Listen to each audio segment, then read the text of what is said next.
Bonjour à tous et bienvenue dans le MAG. Sur les marchés, la semaine a été marquée par l'annonce des nouvelles normes bancaires, les fameuses BAL 3.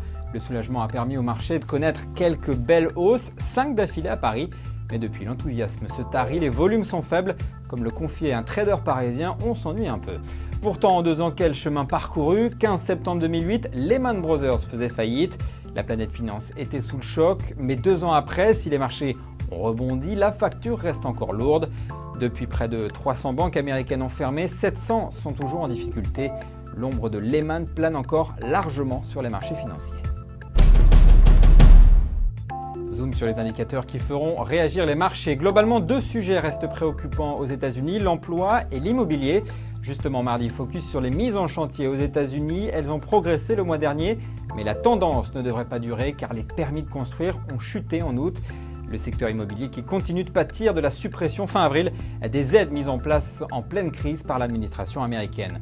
Plus proche de nous, en Europe, le chiffre de la semaine sera probablement l'indice IFO, le climat des affaires en Allemagne. Ce sera vendredi.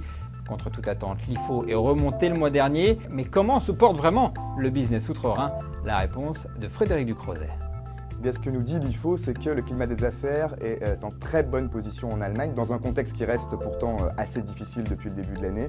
L'IFO a effectivement progressé contre toute attente sur les mois passés. Il nous dit non seulement que l'Allemagne profite toujours de ses exportations, dans les pays émergents, en Asie en particulier, où la demande est toujours forte, mais aussi à la marge que la demande domestique en Allemagne est elle aussi de plus en plus forte depuis le début de l'année. Il y a une forme de rééquilibrage qu'on attendait depuis longtemps en Allemagne, depuis les exportations vers les investissements surtout, et un petit peu également vers la consommation.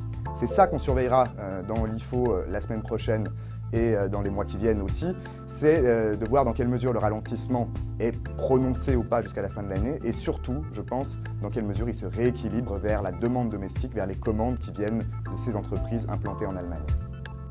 Enfin, vendredi toujours, en France cette fois, coup d'œil sur les demandeurs d'emploi. La situation continue d'être délicate pour les seniors et les chômeurs qui ont un peu travaillé. Tout de suite, on découvre la valeur de la semaine. La valeur de la semaine, c'est Fevlet, un groupe industriel tourné vers le ferroviaire, les portes, le freinage, la conduite, la clim. Un groupe qui a pris 11% en bourse depuis janvier, une valeur dont nous parle Nicolas Brault.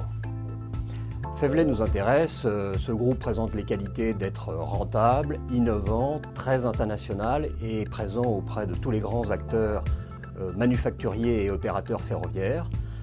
Boursièrement, l'intérêt de Fevlet, c'est la perspective d'une accélération du chiffre d'affaires en 2011 et 2012, caractéristique qui risque de faire défaut à beaucoup d'acteurs économiques, grâce à un carnet de commandes qui s'étoffe. Il y a bien sûr des risques, ils sont de 2 ordres. D'une part, les contraintes budgétaires dans le monde développé induisent une plus grande volatilité dans l'attribution des contrats. Et surtout, la concurrence chinoise s'intensifie. La Chine est une source de très grandes opportunités pour Fevlet qui est aguerri à la concurrence locale. Le défi demain, c'est de réussir à accompagner les acteurs chinois qui partent à la conquête des grands contrats internationaux. C'est sur ce point que Fevlet sera jugé, mais le marché est porteur et Fevlet a les qualités pour accompagner ses perspectives de croissance. Le MAG, c'est fini pour cette semaine. Rendez-vous la semaine prochaine pour un nouveau décryptage des enjeux du marché. Et bien sûr, d'ici là, toute l'info boursière est sur easybourse.com.